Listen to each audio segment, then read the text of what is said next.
అందరికీ నమస్కారం. పవన్ కళ్యాణ్ అంటే నాకు ప్రత్యేక అభిమానం మీలో చాలామంది తెలుసు కదా. ఆ అభిమానం ఎందుకంటే నెక్స్ట్ జేసీదేవ్ చెప్పినటువంటి పవన్ కళ్యాణ్ గురించి నిజాలు అటాచ్ చేస్తాను చూడండి. దానికి ముందు రెండు మాటలు. పవన్ కళ్యాణ్ అధికారంలో ఉన్నా లేకున్నా, సినిమాలు చేసినా చేయకున్నా, హిట్లు ఉన్నా హిట్ రాకున్నా, ఎప్పుడు ఒకలాగా ఉన్నా నేను చాలాసార్లు చెప్పాను కదా. అదే జేసీ చెప్పారు. ఇప్పుడు పవన్తో మీరు జగన్ పోల్చండి, లేదా అధికారం కోల్పోయిన వాళ్ళు ఎవరు ఉంటే వాళ్ళని పోల్చండి. ఒక్కళ్ళన్నా పవన్ దరిదాపులకు సెట్ అవుతారో మీరే చూడండి. ప్రజల మధ్య ఉన్నాడు, ప్రజల కోసం ఉన్నాడు, తన జేబులో డబ్బు పెట్టాడు, తన పిల్లల ఫిక్స్డ్ డిపాజిట్ డబ్బు కూడా పెట్టాడు. బట్ జగన్ లాగా అధికారంలో ఉన్న పబ్బెల్లాగా పంచలా, అధికారం పైగా జేబు నుంచి ఒక రూపాయి కూడా తీయకుండా ఉండటం వల్ల. అర్థమవుతుందా? పవన్ కళ్యాణ్ అంటేనే బంగారం అండి. అసలు అంటోడు రాలేడు. ఒకవేళ వస్తే అద్భుతం. ఆ అద్భుతంతో ఇంకా బోల్డ్ మంది లాభపడతారు. మరలా చెప్తున్నా, పవన్ కళ్యాణ్ అన్నవాడు సినీ ఇండస్ట్రీలో ఉన్నప్పుడు నేను దగ్గర నుంచి చూశాను. పులి మూవీ అప్పుడు బ్రాండింగ్ చేస్తున్నప్పుడు అండ్ ఆ తర్వాత ఎంతమంది సన్నిహితులు చెప్తేనే విన్నాను. అసలు డౌన్ టు ఎర్త్. అండ్ వెంకటేష్తో కూడా నేను పనిచేస్తున్నట్టు చెప్తున్నాను. వెంకటేష్ అండ్ పవన్ ఎందుకు క్లోజ్ అయ్యారు తెలుసా? ఇద్దరు కూడా పని ఆ తర్వాత నార్మల్ లైఫ్ అన్నప్పుడు ఈ నార్మల్ లైఫ్లో భక్తితో అడుగులు వేస్తూ ఉంటారు, ఎదుటువంటి మనిషిగా గౌరవిస్తూ ఉంటారు.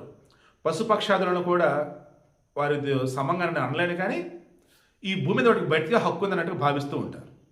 నిజంగా హ్యూమన్ బీయింగ్స్లో నేను చూసిన వారిలో ఎస్పెషల్ సెలబ్రిటీస్లో పవన్ కళ్యాణ్, వెంకటేష్ ద బెస్ట్ అంతే. జయసూద్ ఏమన్నారంటే వీడియో అటాచ్ చేస్తాను చూడండి. ఇంకా పవన్ కళ్యాణ్ గురించి వంకలు పెట్టేలో రెండు ఉన్నారా? కింద కామెంట్లో తెలియచాను. Is got wonderful. ఆయన యాటిట్యూడ్ ఆయనదే అండి. అసలు దాంట్లో యాక్టింగ్ ఏమి ఉండదు. పవన్ కళ్యాణ్ గారి గురించి మీరు డిప్యూటీ సీఎం ఆయన గురించే కదా మీరు చెప్తున్నారు. ఆయన అప్పుడు ఎలా ఉన్నాడో ఇప్పుడు అలాగే ఉన్నాడు. ఆయనలో మార్పు ఏం లేదు. ఆయన సినిమాలోనూ ఎప్పుడు తల వంచలేదు ఎవరికి. ఇక్కడను అదే జరుగుతుంది. తనకిని ఒక స్టైల్ ఉంది, తనకిని కొన్ని ప్రిన్సిపల్స్ ఉంది తనకి అని. లేకపోతే ఇంత స్టడీగా ఎప్పుడో వెళ్ళిపోయి ఉండాల్సింది, మధ్యలో వదిలేసి వెళ్ళలేదు కదా. సో ఎంతోవరకు ఆ కష్టం, ఆయన పడిన కష్టం, ఆయన ఆ సిన్సియారిటీ ఆయన్ని ఇంతవరకు తీసుకొచ్చింది. సో అందుకు ఆయన్ని మనం అప్రిషియేట్ చేయాలి. మిగతా ఆర్టిస్ట్ మధ్యలో మనకు ఎందుకులే ఈ తలనొప్పి వేళతో ఎక్కడ పడతామని చెప్పి వెళ్ళిపోయి ఉండొచ్చు.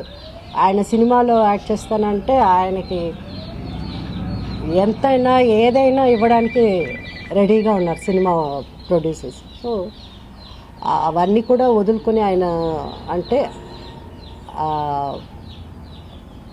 నిజంగా అంటే నాకైతే నా ఒపీనియన్, అది పర్సనల్ ఒపీనియన్.